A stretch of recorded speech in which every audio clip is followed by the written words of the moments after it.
Hello friends, আজ তোমাদের জন্য থাকছে একটা দুর্দান্ত আপডেট। শুভাংশু শুক্ল এই মুহূর্তে ইন্টারন্যাশনাল স্পেস স্টেশনে অবস্থান করছে এবং সেখান থেকে আমাদের ভারতবর্ষের প্রাইম মিনিস্টার মিস্টার নরেন্দ্র মোদীর সঙ্গে একদম সরাসরি কথোপকথন আজকে তোমাদের শোনাবো। আমরা অতীতে শুনেছিলাম বা দেখেছিলাম রাকেশ শর্মা তৎকালীন প্রধানমন্ত্রী ইন্দিরা গান্ধীর সঙ্গে সরাসরি কথা চালিয়েছিলেন মহাকাশ থেকে।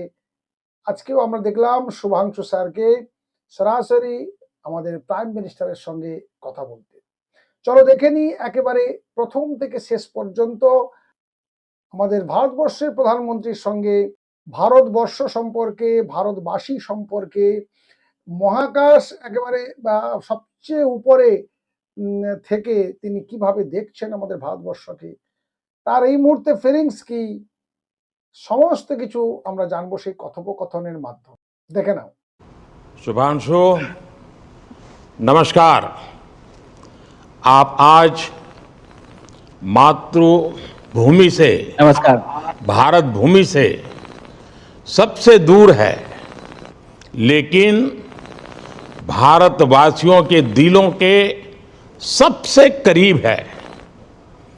आपके नाम में भी शुभ है और आपकी यात्रा नए युग का शुभ आरंभ भी है। इस समय बात हम दोनों कर रहे हैं, लेकिन मेरे साथ 140 करोड़ भारतवासियों की भावनाएं भी हैं। मेरी आवाज में सभी भारतीयों का उत्साह और उमंग शामिल है। अंतरिक्ष में भारत का परचम लहराने के लिए मैं आपको हार्दिक बधाई और शुभकामनाएं देता हूं। मैं ज्यादा समय नहीं ले रहा हूं, तो सबसे पहले तो ये बताइए, वहां सब कुशल मंगल है? आपकी तबीयत ठीक है? जी प्रधानमंत्री जी, बहुत बहुत धन्यवाद आपकी विशेष का और 140 करोड़ मेरे देशवासियों की विशेष का। मैं यहाँ बिल्कुल ठीक हूँ, सुरक्षित हूँ। आप सबके आशीर्वाद और प्यार की वजह से बहुत अच्छा लग रहा है। बहुत नया एक्सपीरियंस है ये, और कहीं ना कहीं बहुत सारी चीज़ें ऐसी हो रही हैं जो दर्शाती हैं कि मैं और मेरे जैसे बहुत सारे लोग हमारे देश में और हमारा भारत किस दिशा में जा रहा है। ये जो मेरी यात्रा है, ये पृथ्वी से ऑर्बिट की 400 किलोमीटर तक की जो छोटी सी यात्रा है, ये सिर्फ मेरी नहीं है। मुझे लगता है कहीं ना कहीं हमारे देश की भी यात्रा है। बिकॉज जब मैं छोटा था, मैं कभी सोच नहीं पाया कि मैं एस्ट्रोनॉट बन सकता हूँ, लेकिन मुझे लगता है आपके नेतृत्व में आज का भारत ये मौका देता है और उन सपनों को साकार करने का भी मौका देता है। तो ये बहुत बड़ी उपलब्धि है मेरे लिए, और मैं बहुत गर्व फील कर रहा हूँ कि मैं यहाँ पे अपने देश का प्रतिनिधित्व कर पा रहा हूँ। धन्यवाद प्रधानमंत्री जी। शुभ। आप दूर अंतरिक्ष में है, जहां ग्रेविटी ना के बराबर है, पर हर भारतीय देख रहा है कि आप कितने डाउन टू अर्थ है। आप जो गाजर का हलवा ले गए हैं, क्या उससे अपने साथियों को खिलाया? जी प्रधानमंत्री जी, ये कुछ चीज़ें मैं अपने देश की खाने की लेके आया था, जैसे गाजर का हलवा, मूंग दाल का हलवा और आमरस। और मैं चाहता था कि ये बाकी भी जो मेरे साथी हैं, बाकी देशों से जो आए हैं, वो भी इसका स्वाद लें और चखें, जो भारत का जो रिच कलिनरी हमारा जो हेरिटेज है उसका एक्सपीरियंस लें।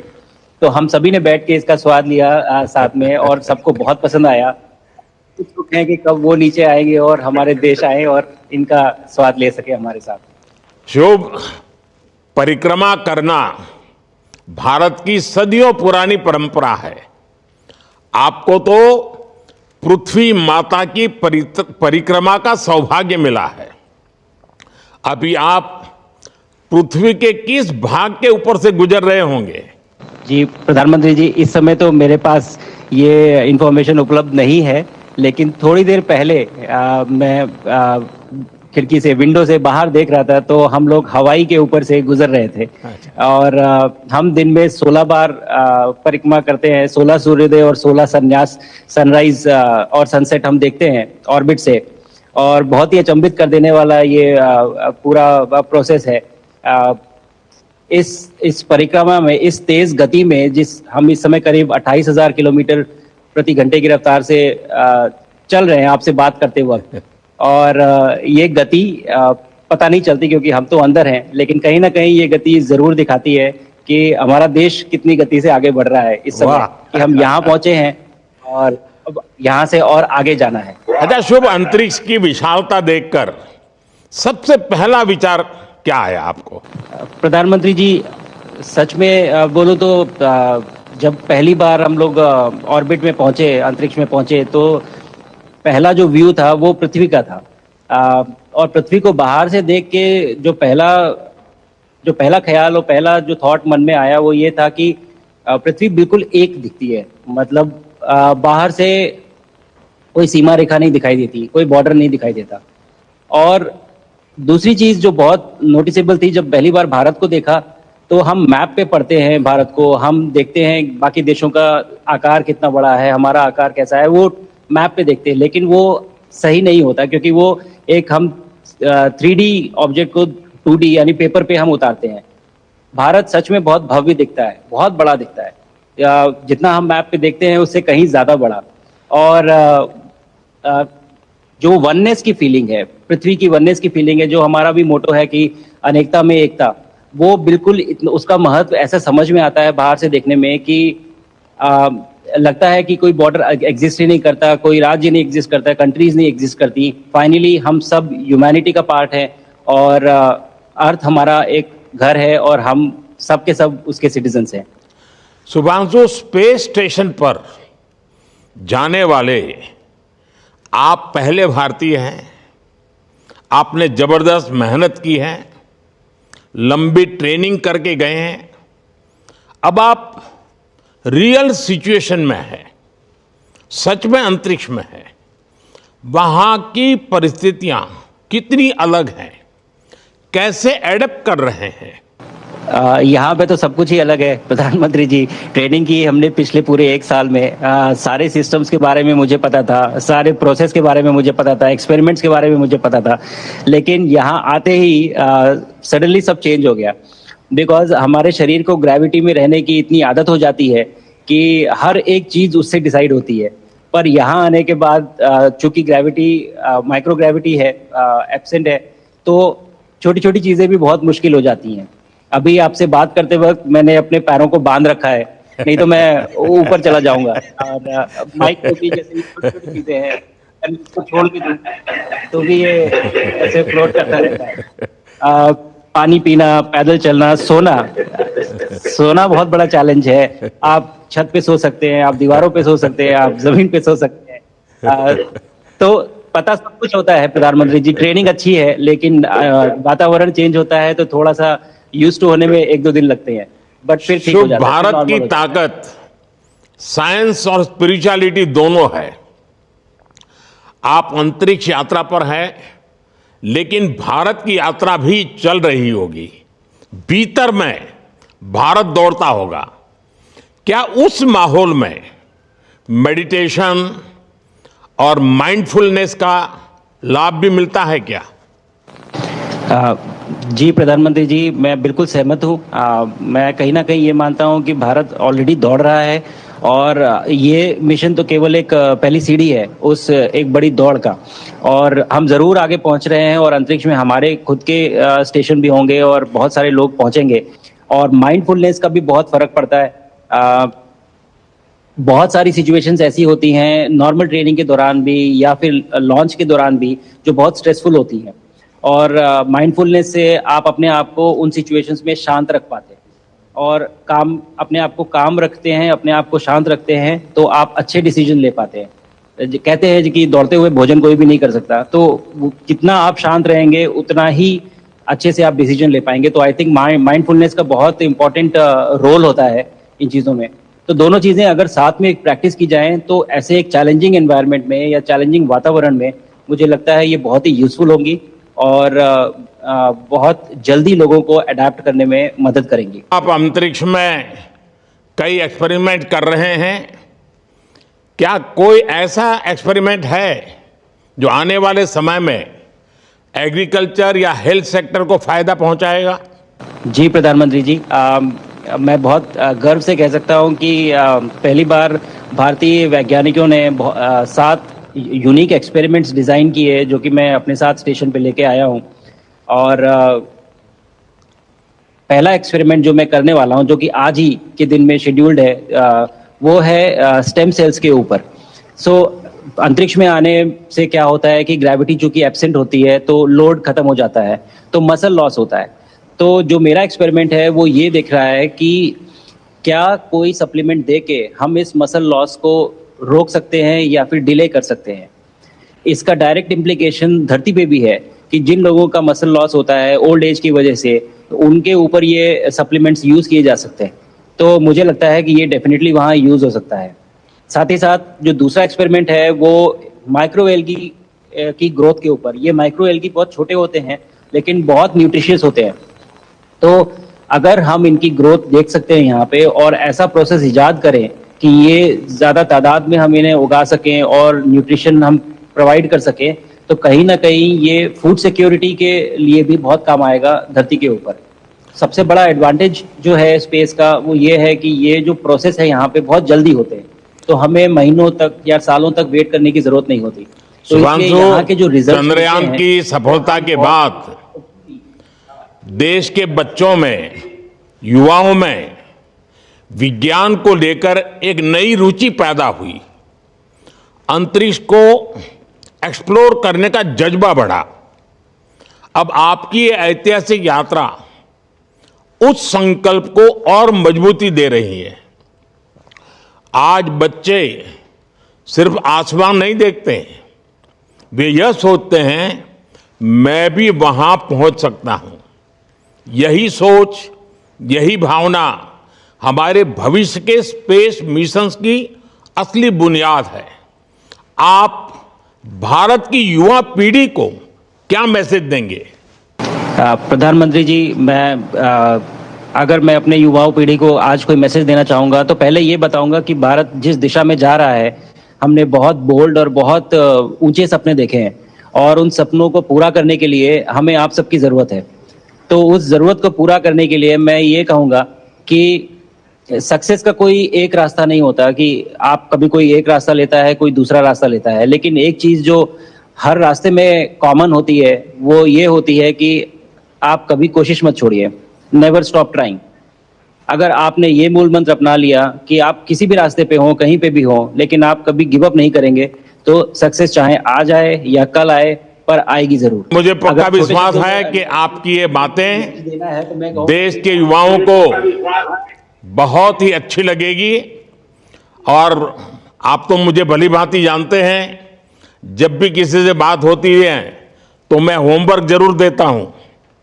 हमें मिशन गगनयान को आगे बढ़ाना है, हमें अपना खुद का स्पेस स्टेशन बनाना है और चंद्रमा पर भारतीय एस्ट्रोनॉट की लैंडिंग भी करानी है। इन सारे मिशंस में आपके अनुभव बहुत काम आने वाले हैं। मुझे विश्वास है आप वहां अपने अनुभवों को जरूर रिकॉर्ड कर रहे होंगे। जी प्रधानमंत्री जी, बिल्कुल। ये पूरा मिशन की ट्रेनिंग लेने के दौरान और एक्सपीरियंस करने के दौरान जो मुझे लेसन्स मिले हैं, जो मुझे सीख मिली है, वो सब एक स्पॉन्ज की तरह मैं एब्जॉर्ब कर रहा हूँ। और मुझे यकीन है कि ये सारी चीज़ें बहुत वैल्यूएबल प्रूव होंगी, बहुत इम्पॉर्टेंट होंगी हमारे लिए जब मैं वापस आऊँगा और हम इन्हें इफेक्टिवली अपने मिशंस में इनके लेसन्स अप्लाई कर सकेंगे और जल्दी से जल्दी उन्हें पूरा कर सकेंगे। बिकॉज मेरे साथी जो मेरे साथ आए थे, कहीं ना कहीं उन्होंने भी मुझसे पूछा कि हम कब गगनयान पे जा सकते हैं, जो सुन के मुझे बहुत अच्छा लगा और मैंने बोला कि जल्दी ही। तो मुझे लगता है कि ये सपना बहुत जल्दी पूरा होगा और मेरी जो सीख मुझे यहाँ मिल रही है वो मैं वापस आके उसको अपने मिशन में पूरी तरह से 100% अप्लाई करके और उनको जल्दी से जल्दी पूरा करने की कोशिश करेंगे। शुभांशु, मुझे पक्का विश्वास है कि आपका ये संदेश एक प्रेरणा देगा। और जब हम आपके जाने से पहले मिले थे, आपका परिवारजन के भी दर्शन करने का अवसर मिला था, और मैं देख रहा हूं कि आपके परिवारजन भी सभी उतने ही भावुक है, उत्साह से भरे हुए हैं। शुभांशु, आज मुझे आपसे बात करके बहुत आनंद आया। मैं जानता हूं आपकी जिम में बहुत काम है और 28,000 किलोमीटर की स्पीड से काम कर रहे हैं आपको, तो मैं ज़्यादा समय आपका नहीं लूँगा। आज मैं विश्वास से कह सकता हूं कि ये भारत के गगनयान मिशन की सफलता का पहला अध्याय है। आपकी यह ऐतिहासिक यात्रा सिर्फ अंतरिक्ष तक सीमित नहीं है, यह हमारी विकसित भारत की यात्रा को तेज गति और नई मजबूती देगी। भारत दुनिया के लिए स्पेस की नई संभावनाओं के द्वार खोलने जा रहा है। अब भारत सिर्फ उड़ान नहीं भरेगा, भविष्य में नई उड़ानों के लिए मंच तैयार करेगा। मैं चाहता हूं, कुछ और भी सुनने की इच्छा है आपके मन में, क्योंकि मैं सवाल नहीं पूछना चाहता, आपके मन में जो भाव है अगर वो आप प्रकट करेंगे, देशवासी सुनेंगे, देश की युवा पीढ़ी सुनेगी, तो मैं भी खुद बहुत आतुर हूं कुछ और बातें आपसे सुनने के लिए। धन्यवाद प्रधानमंत्री जी। यहाँ ये पूरी जर्नी जो है ये अंतरिक्ष तक आने की और यहाँ ट्रेनिंग की और यहाँ तक पहुँचने की, इसमें बहुत कुछ सीखा है प्रधानमंत्री जी मैंने। लेकिन यहाँ पहुँचने के बाद मुझे पर्सनल एकम्प्लिशमेंट तो एक है ही, लेकिन कहीं ना कहीं मुझे ये लगता है कि ये हमारे देश के लिए एक बहुत बड़ा कलेक्टिव अचीवमेंट है। और मैं हर एक बच्चे को जो ये देख रहा है, हर एक युवा को जो ये देख रहा है, एक मैसेज देना चाहता हूँ, और वो ये है कि अगर आप कोशिश करते हैं और आप अपना भविष्य बनाते हैं अच्छे से, तो आपका भविष्य अच्छा बनेगा और हमारे देश का भविष्य अच्छा बनेगा। और केवल एक बात अपने मन में रखिए, that sky is never the limit, ना आपके लिए, ना मेरे लिए और ना भारत के लिए। और ये बात हमेशा अगर आपने मन में रखी तो आप आगे बढ़ेंगे, आप अपना भविष्य उजागर करेंगे और आप हमारे देश का भविष्य उजागर करेंगे। और बस मेरा यही मैसेज है प्रधानमंत्री जी। और मैं बहुत ही भावुक और बहुत ही खुश हूँ कि मुझे मौका मिला आज आपसे बात करने का और आपके थ्रू 140 करोड़ देशवासियों से बात करने का। जो ये देख पा रहे हैं, ये जो तिरंगा आप मेरे पीछे देख रहे हैं, ये यहाँ नहीं था। आज कल के पहले जब मैं यहाँ पे आया हूँ तब हमने ये यहाँ पे पहली बार लगाया है। तो ये बहुत भावुक करता है मुझे और बहुत अच्छा लगता है देख के कि भारत आज इंटरनेशनल स्पेस स्टेशन पहुँच चुका है। शुभांशु, मैं आपको और आपके सभी साथियों को आपके मिशन की सफलता के लिए बहुत बहुत शुभकामनाएं देता हूं। शुभांशु, हम सबको आपकी वापसी का इंतजार है। अपना ध्यान रखिए, मां भारती का सम्मान बढ़ाते रहिए। अनेक अनेक शुभकामनाएं, 140 करोड़ देशवासियों की शुभकामनाएं, और आपको इस कठोर परिश्रम करके इस ऊंचाई तक पहुंचने के लिए बहुत बहुत धन्यवाद देता हूं। भारत माता की जय। धन्यवाद प्रधानमंत्री जी, धन्यवाद। और सारे 140 करोड़ देशवासियों को धन्यवाद। और स्पेस से सबके लिए भारत माता की जय।